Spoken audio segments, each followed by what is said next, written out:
Hello everyone, welcome back to my channel. Today we are going to solve the rotate array question from the top interview 150 questions of lead code. It is mentioned that this is a medium level question, but लेकिन अगर आप इसे समझ के करोगे ये बहुत easy question है. मेरे को थोड़ा सा hint लगा था इसमें, but मैंने solution नहीं देखा था honestly speaking. मैंने थोड़ा सा hint लिया था इस question को solve करने के लिए and I am able to solve this question. That means that's a good sign. I'm improving. Okay. तो चलो अब हम क्वेश्चन को पढ़ते हैं. What this question actually asking? You have given an integer array nums. Rotate the array to the right by k step, where k is a non-negative integer. ठीक है, fine, बहुत सिंपल लाइन है. आपको एक nums array given है, आपको एक के स्टेप्स गिवन है, आपको उन के स्टेप्स से एरे को रोटेट करना है.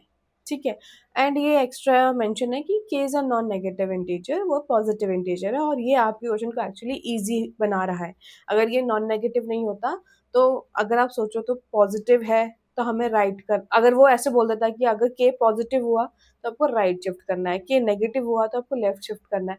तो इस टाइप का क्वेश्चन भी आ सकता है इंटरव्यूअर के पास से. ठीक है, बट लेकिन इसने यहाँ पे क्लियर कर दिया है कि के is a non negative integer, मतलब आपको हमेशा राइट ही मूव करना है. ठीक है, अब हम जैसे यहाँ पे एक एरे गिवन है दिस.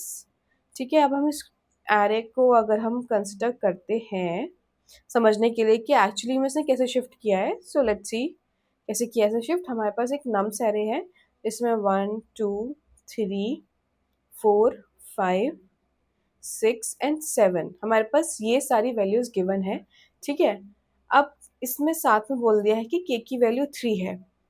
अगर आप ब्रूट फोर्सली सोचो तो ये बहुत ज़्यादा टाइम कॉम्प्लेक्सिटी सॉल्व होगा कि हमें हर बार एरे को रोटेट करना होगा. मतलब कि हमें अगर के की वैल्यू 3 है तो हमें एरे को 3 टाइम रोटेट करना पड़ेगा, के की वैल्यू 4 है तो हमें एरे को 4 टाइम रोटेट करना पड़ेगा, एंड के की वैल्यू 5 है तो हमें एरे को 5 टाइम रोटेट करना पड़ेगा, और हर बार हमें एरे को ट्रैवर्स करना पड़ेगा.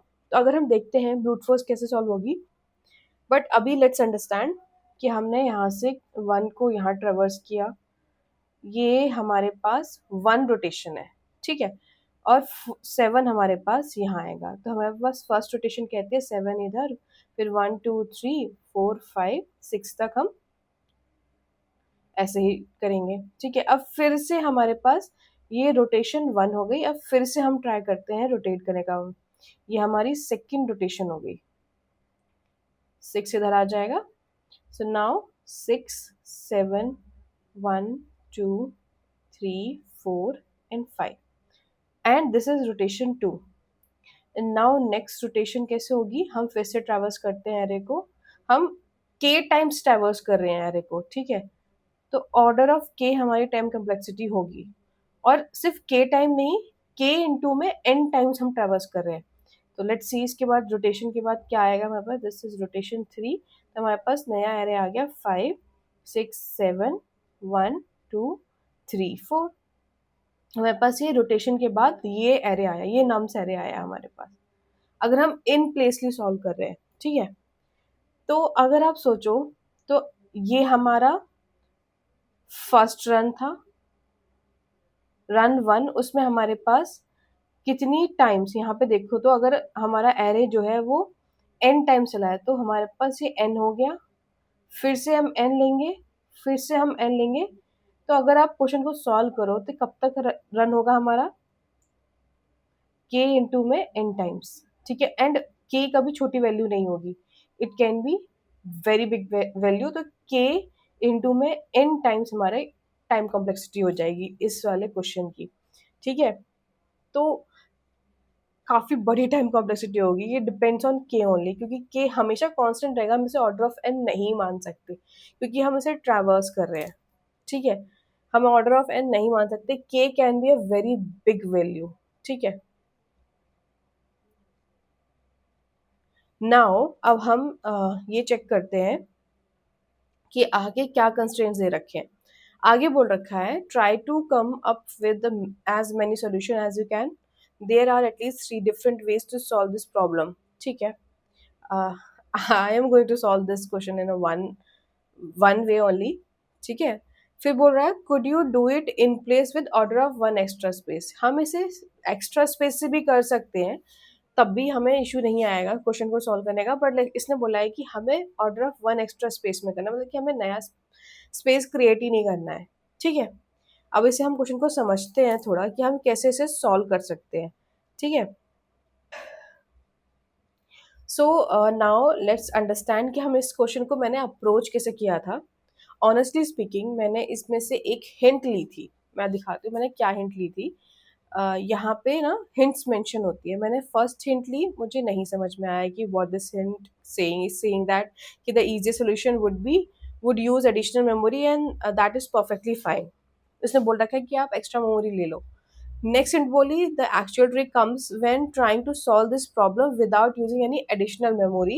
This means you need to use the original arrays somehow to move the element around. Now, we can place each element in its original location and shift all the elements around it to adjust, as that would be too costly and most likely will time out the large input array. जो भी मैंने किया वही इसने बोला है कि आप ऐसे कर सकते हो, आप एरे को हर बार ट्रैवर्स के टाइम्स ट्रैवर्स करो, ठीक है, एंड हर बार एन टाइम वो ट्रैवर्सल लेगा, तो which is equals to k n, तो हमारे पास order of time complexity k n हो गई। अब इसने नेक्स्ट हिंट जो दी थी that is very useful. One line of thought is based on reversing the array or part of it to obtain the desired result. Think about how reversal might potentially help us out by using an example. तो ये वाली जो hint थी मेरे को थोड़ी सी helpful लगी, तो मैंने जब इस हिंट को सोच के क्वेश्चन को किया, मेरे को थोड़ा इजी लगा इस क्वेश्चन को अप्रोच करना, और and I am able to solve this question और अप्रोच दिस प्रॉब्लम। ठीक है, अब हम क्वेश्चन को जरा ट्राई करते हैं कि मैंने कैसे अप्रोच किया। हमारे पास ये नम्स एरे गिवन है, ठीक है। अब इस नम्स एरे में हमारी फर्स्ट रिक्वायरमेंट क्या है कि ऑर्डर ऑफ वन स्पेस हो and order of n time complexity हो। हमने इस क्वेश्चन इस अप्रोच में दोनों चीजें अचीव करी है। कैसे, let's see. So first approach जो मेरी अप्रोच थी वो ये थी कि हम एक एन लेंगे जो कि लेंथ ऑफ एरे होगा। हम एक्चुअली यहाँ पे मिड निकाल रहे हैं अपने एरे का, ठीक है। अब इस मिड से अगर आप चेक करोगे तो हम एरे को रिप्लेस करेंगे, मिड से भी नहीं, हम एरे को बस रिप्लेस कर रहे हैं इस तरीके से, ठीक है। हमें मिड की भी जरूरत नहीं है एक्चुअली, ऑनेस्टली स्पीकिंग। तो मैंने बताया we will swap like this, हम एरे को स्वैप करेंगे, हम पूरा एरे स्वैप करेंगे, हम एक चीज नहीं स्वैप करेंगे, हम एक पार्ट नहीं करेंगे। फर्स्ट गो में हम पूरा एरे स्वैप कर देंगे, तो हमारा एरे कुछ इस तरीके से आएगा कि 765 तो इधर आ गया एंड 4321 इधर आ गया। अब हमारे पास k की वैल्यू 3 है, तो अगर आप इधर थोड़ा सा लेफ्ट साइड में देखो, इस पार्ट को देखो, अगर हम इस एरे को रिवर्स कर दें 5 6 7, तो हमारा क्या ये पार्ट इसके जैसा नहीं लग रहा आपको? 5 6 7, 5 6 7, ठीक है। अब हम आगे बढ़ते हैं। अगर आप इस पार्ट को देखो 4321 और इस पार्ट को देखो 1234, आपको नहीं लग रहा कि हमारा जो ये वाला पार्ट है वो बस रिवर्स करना है? तो अगर आप चेक करो तो हम इसे सिर्फ रिवर्स कर सकते हैं, k से n माइनस बनता है, तो रिवर्स हमने जब किया तो 5 6 7 1 2 3 4, दिस इज द आउटपुट, यही आंसर है, हमारा रिजल्ट आ गया है। अब हम आगे बढ़ते हैं। इसमें ना मैंने ये क्वेश्चन सॉल्व तो कर लिया था, बट एक टाइम के बाद ना जब k की वैल्यू n से बड़ी हो रही थी तब मुझे थोड़ी दिक्कत हो रही थी कि हम कैसे इसको रोटेट करेंगे। तो वही मैंने लिखा है what if k is greater than n। जैसे सपोज यहाँ पे k की वैल्यू 4 है एंड नम्स की वैल्यू हमारे पास 1 2 3 है, मतलब कि नम्स छोटा है। तो अगर आप थोड़ा सा ध्यान से इसका वर्क फ्लो समझोगे तो आपको समझ में आ जाएगा। कैसे? आपने 1 2 3 का रोटेशन 1 किया तो 3 1 2 आया, रोटेशन 2 किया तो 2 3 1 आया, फिर रोटेशन 3 किया तो 1 2 3 आया। तो रोटेशन 3 के बाद आपने देखा होगा कि वो अपनी ओरिजिनल पोजीशन पे आ चुका है। एम आई राइट? रोटेशन 3 के बाद हमारा एरे उसकी ओरिजिनल पोजीशन पे आ चुका है। फिर हम रोटेशन 4 करते हैं, रोटेशन 4 हमारा है 312, ठीक है, ये वाली रोटेशन। अब आप चेक करो, जो हमने रोटेशन 1 करी थी वही हमारी रोटेशन 4 थी, तो हम ये 1 2 3 को क्यों ही करें, हम सीधे 1 रोटेशन कर देते हैं और हमारा आंसर आ जाएगा।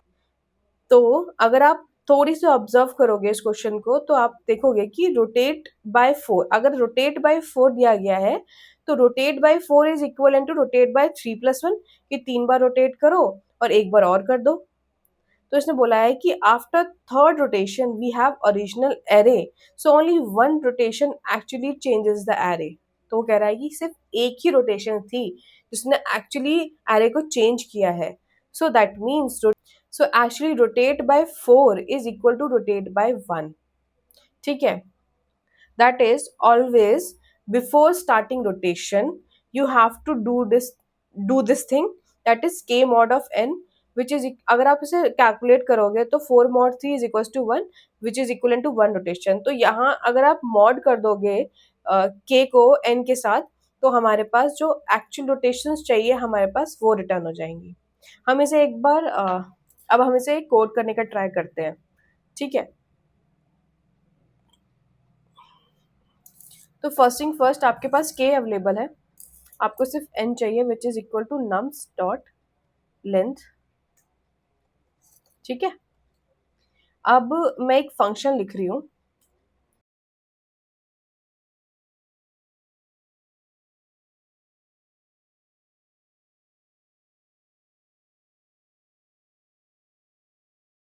अब हम ये एक बार स्वैप कैसे समझेंगे।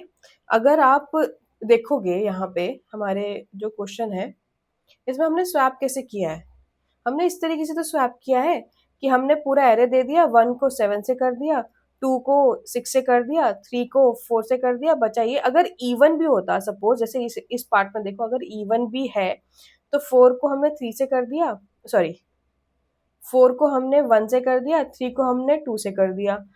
बट अगर आप थोड़ा समझो तो हमने यहाँ पे आई वैल्यू ली होगी, यहाँ पे हमने जे वैल्यू ली होगी डेफिनेटली, ठीक है। तो जो आई वैल्यू है और जो जे वैल्यू है, यहाँ पे आई आ जाएगा और यहाँ पे जे आ जाएगा।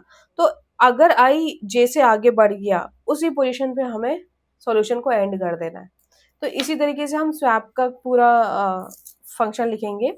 सो it we will say that while I is less than J, मतलब आई जे से छोटा है तब तक आपको रन करना है। और हम इसमें लिख देंगे स्वैप, एक और फंक्शन क्रिएट करेंगे स्वैप, उसमें हम आई भेजेंगे, हम जे भेजेंगे और नम सारे भेज देंगे, ठीक है। लास्ट में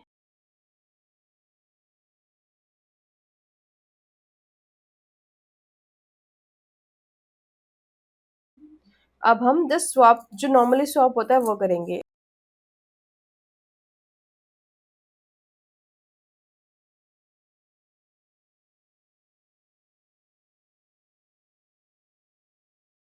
अब हमने यहाँ पे पूरा फंक्शन कॉल कर दिया है, ठीक है। एंड में हम यहाँ पे एक चीज मिस कर दिए हैं, that is I plus plus and J plus plus, sorry J minus minus, ठीक है।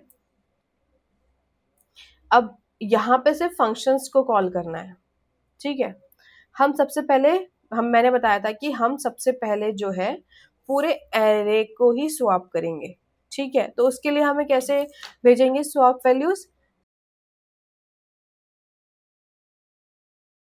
स्वैप वैल्यूज हम इसमें आई भेजेंगे, ठीक है। आई क्या जाएगा, स्टार्टिंग में हमारा जो आई है which is eight 0th position, ठीक है। तो हम स्टार्टिंग में आई कहाँ भेजेंगे, क्या भेजेंगे 0, एंड देन हमारा जो जे है विच इज एक्चुअली लेंथ -1, जो n-1 है उस पोजीशन पे होगा, ठीक है। तो हम यहाँ पे भेजेंगे n-1 और साथ में नम सारे, ठीक है।